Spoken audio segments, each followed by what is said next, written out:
السيدات والسادة، أهلا بيكم في فيديو جديد. بس المرة دي هو مثير للجدل. يعني أغلب الناس الأيام اللي فاتت بعدت تسألي ليه واحد ممكن يسيب ألمانيا. قبل ما أقولك ليه واحد ممكن يسيب دولة بحجم ألمانيا أو يقرر ان هو يمشي من اوروبا اصلا بشكل عام، خلينا اقول لك ان الموضوع ملوش علاقه اصلا بالعرب والمصريين. الموضوع له علاقه حتى بالاجانب نفسهم، بالاوروبيين نفسهم. يعني هو مفيش احصائيه للموضوع ده، بس انت عندك في اوروبيين كتير جدا بيقرروا ان هم يسيبوا اوروبا او يسيبوا المانيا تحديدا، عشان دي الدوله اللي احنا هنتكلم عليها، ويقرر ان هو يروح يعيش في حته تانية. يعني مثلا المجمع اللي انا فيه دلوقتي ده اتعرفت بس على 5 ألمان. عندك ألمان في مصر، عندك أوروبيين في مصر، عندك أوروبيين في السعودية سواء جدة، الرياض، طبعا الإمارات. في أوروبيين كتير جدا بيقرروا إن هم يمشوا أصلا من بلادهم الأم. فالموضوع ملوش علاقة بينا إحنا نفسنا كعرب، ليه علاقة بالناس كلها إن هم بيفكروا في حاجة زي كده. يعني مثلا في 2023 بس حاجة إحصائية بسيطة كده، إن في 1.2 مليون واحد قرر إن هو يعمل هجرة عكسية، إن هو يمشي من ألمانيا.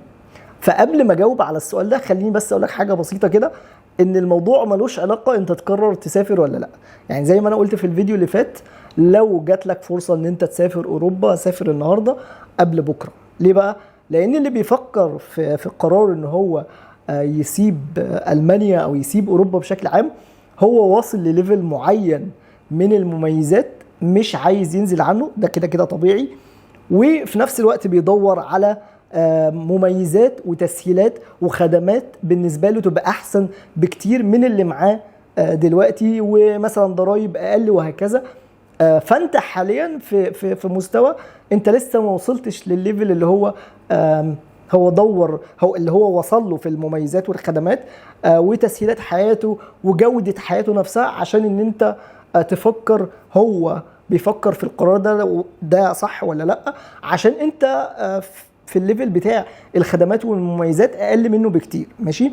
فلو جات لك فرصه، زي ما انا قلت وبقولها دايما وهفضل اقولها، ولو شفتني في يوم من الايام غيرت الكلام ده، فاعرف ان انا بحور، انا مش صح خالص. اي حد بيجي له فرصه ان هو يدرس او يشتغل او يعيش بره فتره ما من حياته، خد الخطوه واعمل كده، وجرب ان انت تسافر في وقت وسن صغير. ده نقطه بقى ايه، ان انت تسافر ولا ما تسافرش مالكش دعوه بيها. دايما هفضل اقول لك سافر، دايما هقول لك وانت صغير سافر، وانت عندك فرصه تسافر سافر. المانيا، اوروبا، بشكل اي مكان، اي حد تجيله فرصه انه يسافر يسافر.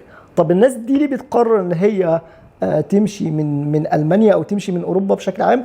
الحياه بالنسبه للناس اللي في اوروبا، خلينا نبقى متفقين في حاجه، لما بيبقى الواحد مهاجر مغترب، دي مش بلده الام، بيبقى هو للاسف بيدفع ضريبه كبيره فوق الضريبه اللي الشخص اللي هو عايش ودي بلده اللي هو الالماني الاصل بيدفعها. يعني انت بتبقى جاي معكش لغه، معكش شغل، معكش سكن، ما عندكش عيله، لسه مش فاهم اي حاجه، فانت هتدفع ضرائب اكتر منه. مش ضرائب قصدي رقم الضرائب، قصدي انك انت في حاجات هتعملها عشان توصل ان انت تقرب منه، بس سواء بقى مستوى تعليمي، سواء ان دي مش لغتك، سواء ان انت مالكش سكن. فانت عشان بس تقرب ان انت تبقى قريب منه وتنافسه، فانت بتعمل مجهود وايفورت اعلى منه بكتير، وهو بالنسبه له دي حاجات اصلا واخدها من وهو صغير. فانت اول ما بتوصل على المانيا او اوروبا بشكل عام، انت بتبقى تحت ضغط نفسي وجسدي ومالي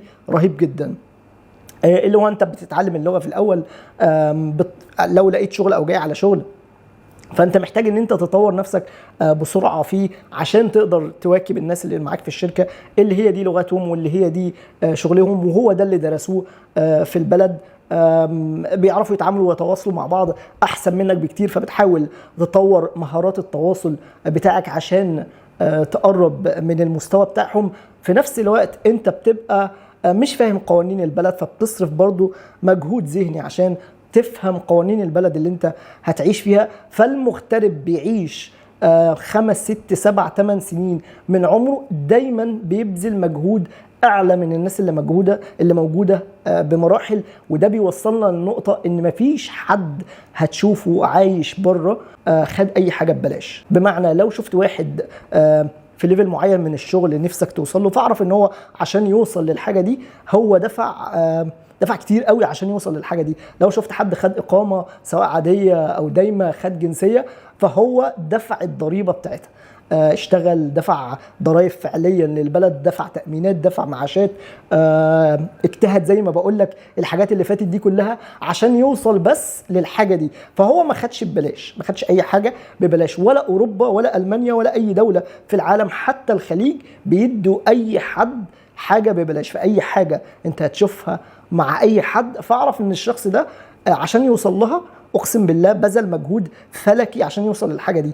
وده بيسبب له مع الوقت ضغط نفسي، ان هو في مرحله ما عادش قادر ان هو يبذل المجهود ده، او بمعنى اصح استهلك نفسيا عشان ان هو يفضل طول عمره عايش ان هو حاسس ان هو في ضغط حواليه، عايز يعرف هو يتواصل مع ده ازاي، عايز يعرف يفهم القانون ده ازاي، جاله مثلا جواب من الضرايب، جاله جواب من التأمين، كل الكلام ده بيسبب له ضغط. الالماني او الاوروبي نفسه ما بيحسش بكميه الضغط ده، رغم ان هم بيقولوا ان هم بيحسوا بالضغط ده، بس مهما كان مش زي اللي جاي من بره معهوش لا لغه ولا اي حاجه ولا يعرف قانون البلد. ثانيا الشخص اللي بيبقى جاي مغترب بيعيش عمره كله قلقان. بص قول زي ما انت عايز، بقالك 10 سنين، بقالك 20 سنه، بقالك 30 سنه، انت دايما دي مش بلدك. مهما حاولت انت بتتعلم اللغه، بتبقى فاهم، مندمج في المجتمع، عندك صحاب من البلد ودي وعايشين هنا مثلا مولودين هنا، بس دايما بتحس ان دي مش بلدك برضو. دي مهما كان ممكن نوصفها ان هي بلدك التانية، بس بلدك الاصلية ما بتحسش فيها بالخوف اللي انت حاسه في البلد اللي اغتربت فيها، لان انت دايما حاسس ان انت في حاجة هتحصل، انت مش عارف هي ايه بس في حاجة هتحصل. ممكن زي ما بقول لك يوصل لك احساس ان لا دي بلدي التانية، زي ما انا دايما بقول على المانيا بلدي التانية، انا صاحبة الفضل عليا المانيا بعد ربنا، اي حاجة وصلت لها كانت المانيا سبب فيها، بس دايما هتفضل في مرحلة ما خايف. ففي ناس ما بتقدرش تستحمل الخوف ده، ان هم دايما على طول بيفكروا ان في حاجة هتحصل، في جواب وحش هيجيلي، في مكالمة هتجيلي تبهدلني او مثلا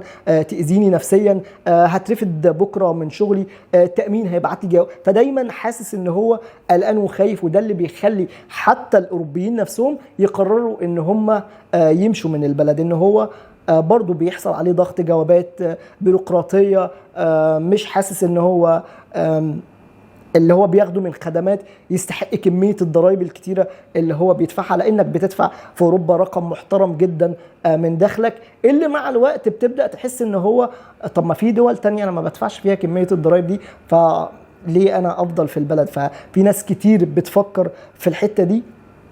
ده غير ان في طبعا ودي نقطة برضو مهمة، ان في عائلات ان هي مش شايفة ان هي قادرة تربي عيالها في اوروبا، فبتقرر ان هي بعد ما يوصلوا لمرحلة ما ان هو ياخدوا اقامة دايمة او جنسية، ان هم ياخدوا عيالهم ويقرروا ان هم ينزلوا دولة عربية يقدروا فيها يربوا العيال وياخدوا برضو خدمات قوية. لان الخليج زي ما انا دايما بقول، الخليج بينافس دلوقتي، واسيا بتنافس دلوقتي على مستوى معين من الخدمات زي ما هو موجود في اوروبا، ويمكن في دول والله احسن بكتير من اوروبا، زي مثلا ماليزيا اللي انا فيها دلوقتي دي، في خدمات كتير جدا ارخص واحسن من اللي موجوده في اوروبا. وفي خدمات هنا انا ما شفتهاش في اوروبا، ابسطها بس كده سرعه النت هنا ارخص بكتير من اوروبا. والمكان اللي انا قاعد فيه دلوقتي ده سعر السكن فيه ارخص حوالي الربع من، يعني انت بتدفع ربع اللي بتدفعه في اوروبا، واخد سعر نت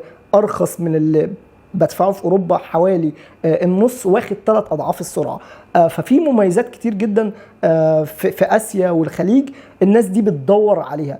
فنرجع بقى للنقطه الاساسيه، هل انت كواحد يعني كواحد لسه ما سافرش وما راحش في اي حته، الموضوع له علاقه بيك؟ لا خالص، لانك انت ما جربتش العيشه ولا انت تعرف الناس دي واجهت ايه. يعني عمرك ما هتشوف حد عايش في اوروبا بيسال واحد انت قررت تمشي من اوروبا ليه، او قررت تمشي من المانيا ليه، لانه فاهم وعاش وعارف الوضع في البلد عامل ازاي. ويمكن الشخص ده مش قادر يستحمل ضغوطات زي ما بقول.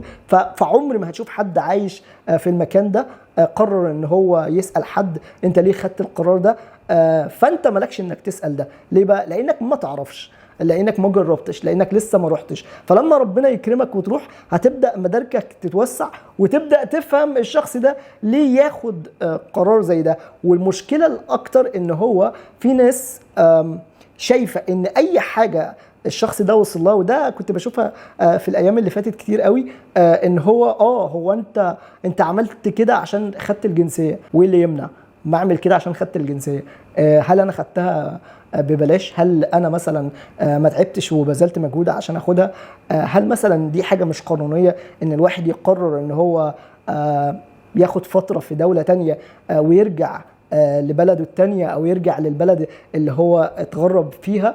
هل ده مثلا دي حاجه مش قانونيه؟ لا، عادي خالص، اي حد ممكن يعمل كده. فليه الناس تقعد تنظر على بعض ان هو انت عملت كده؟ ايه المشكله لما حد ياخد جنسيه عشان يسافر ويشوف دول تانية ويشوف فرص احسن ليه؟ هل ده مثلا معناه ان هو مش هيرجع البلد؟ ما ممكن بكره انا مثلا كاحمد بقالي فتره بره المانيا، طب انا ممكن اقرر بكره اركب واروح المانيا. هل في حاجه تمنع؟ لا طبعا. هل انا ماليش حياه هناك؟ ليا حياه هناك وليا اصحاب وليا دايره معارف كبيره هناك. ممكن بكره اقرر اركب وارجع. زي مثلا بالظبط واحد الماني نزل مصر، ايه المشكله؟ هل ممكن هو مثلا لو الوضع مثلا ما عجبوش مثلا او حصل له مشكله او مثلا قرر ان هو وحشته يا سيدي برلين، قرر ان هو يحجز من القاهره ويسافر على برلين، هل دي حاجه تعيبه؟ لا طبعا، عادي خالص بقى. اي حد، ما هو اي حد عارف النقطه دي، فمش عارف الناس بتتكلم في اساسيات.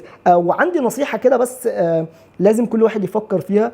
ركز تبص ان انت تبقى حياتك احسن، تبقى انت واخد ليفل معين من الخدمات ومن المميزات اللي هي حاليا مش معاك ومع الشخص ده او مع اي حد مثلا اوروبي او مع اي حد اتغرب. اي نعم هو بيدفع الضريبه، بس انت ممكن تكون اصلا في البلد اللي انت عايش فيها دلوقتي ده انت بتدفع ضريبه كبيره جدا وما بتاخدش قصادها المميزات اللي انت عايزها. فدور تحسن مستقبلك، تحسن حياتك، توصل لليفل زي ما بقول لك اللي هم واصلين له، عشان تبدا تفكر بعد كده في مستوى احسن. يا سيدي لو عجبتك اوروبا ما تكمل فيها، لو انت شايف ان اوروبا دي احسن حاجه بالنسبه لك واحسن اختيار كمل فيها، مفيش اي مشكله. هل مثلا في ناس مش مكمله في اوروبا؟ ما في ناس مكمله في اوروبا عادي خالص. فانت ما تحكمش على حاجه او زي ما بيقولوا على الكتاب من عنوانه، بص على الكتاب من جوه، سافر واكتشف بنفسك وشوف ايه الحياه الاحسن بالنسبه لك، وركز بس في حياتك ان انت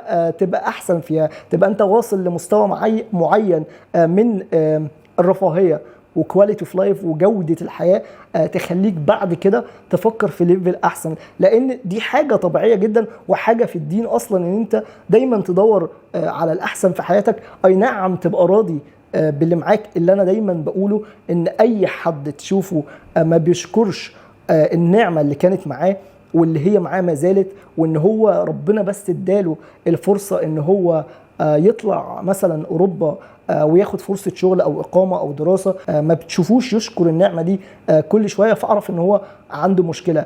فلما ربنا يكرمك وتوصل للليفل ده، بص للنقطه اللي بعديها وبعد كده قرر انت عايز تعمل ايه. ده كان شرح بس بسيط وسريع ليه الناس بتفكر ان هي تمشي من اوروبا بعيدا كل البعد عن فكره انت تسافر ولا لا. ونهايه الفيديو بقول لك لو جات لك الفرصه ان انت تروح اي مكان شايف ان في مميزات احسن ليك، مميزات مش معاك دلوقتي، فخد الخطوه وسافر، ادرس او اشتغل في اي مكان يجي لك فيه مميزات احسن، عشان ما تجيش تلف الايام وتلف السنين وتبص لنفسك في المرايه وتقول يا ريتني كنت خدت الخطوه دي وسافرت للمكان ده. بس وده كان نهايه الفيديو. اتمنى اكون رديت على اكتر سؤال جالي الايام اللي فاتت. سلام.